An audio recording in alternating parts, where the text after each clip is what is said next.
What's going on, everybody? Hope all is well. My name is Coach Lamont with Top Level Kickboxing.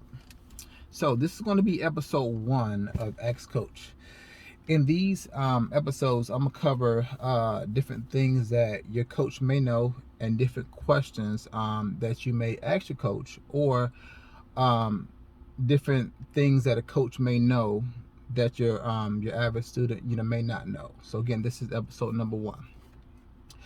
So, and being a martial arts instructor, coach, I've been asked like a lot of different questions. The question that I get asked the most, which is a great question, is how to get better, right? How to improve your kickboxing, your striking, your Muay Thai, whatever it is, how to get better with it. So I have four different ways on to improving or how to get better. So from 1 through 4, number 1 being the most important thing. So stay tuned for that. So, and I have some some notes right here if you see me looking down. But number 4, slow down. Slow down. A lot of times when people may lack proper technique and form, they tend to make up for that with trying to go super fast and powerful, when actually it should be the opposite. When your technique and form can get better, you want to slow it down some. If you slow it down, let's try to get it correct first. If you do it correctly, speed and power will come with it. So slow it down, get the steps correct, get the proper technique, and just slow it down for me. All right, number 4, slow it down.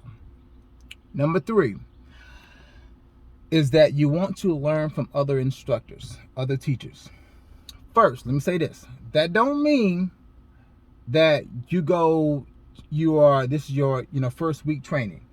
You go and train for a week, and then you take that information and then you bounce it around from a gym to gym. That don't mean that. What that means is this: let's just say, for an example, after like a couple years of you training with a good coach, and you're still learning with them, like you're still going, but also at the same time you kind of feel a little bit more stagnant with your progress. From there, then that's when I would suggest go learning and watching other coaches, right?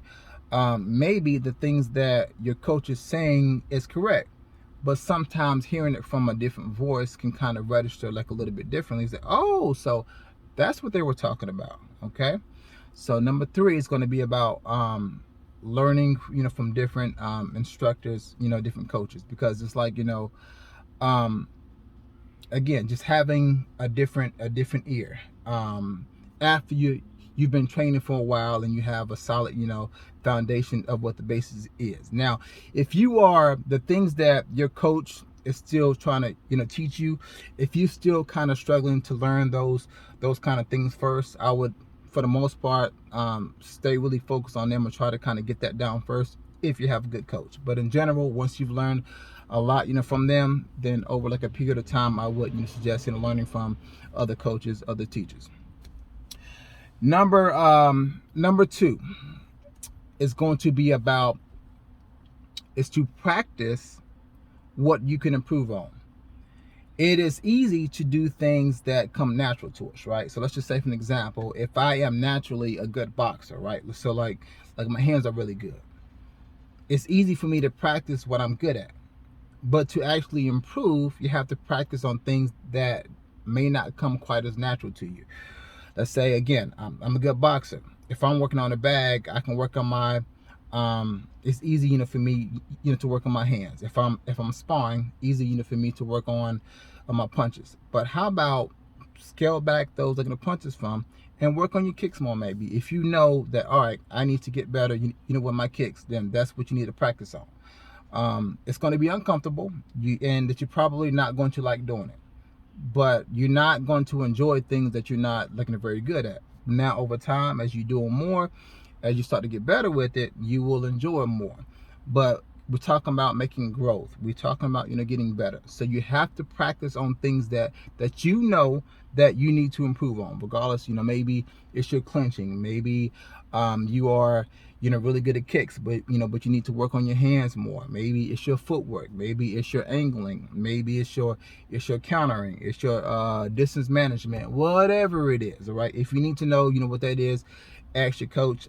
They should, be able, to give you something. But in general, you want to work on things that that you need to improve on. Number one, in my opinion, the most important thing, you have to be consistent. Have to be consistent. If you're not consistent, none of this stuff matters. You can go ahead and throw it away. None of it matters. But you have to be consistent, right? If you train once a week, if you train twice a month, then that's the kind of progress that you're going to get. The more that you do something, the better that you will get with it over time. If you're training, I would recommend training about 3 to 4 times a week, according to what your goal is. Okay, but you have to be consistent in your training. That is the most important thing. Like, again, aside of anything that I've named, you have to be consistent.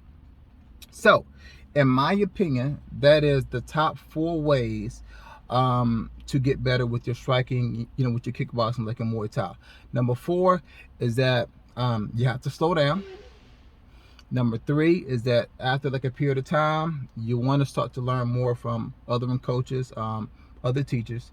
Number 2 is that you want to practice on things that you can improve on. And number 1 is that you have to be consistent. Okay. Any questions, please comment down below. Please like, comment, and subscribe. Thanks for watching. Make sure that you practice.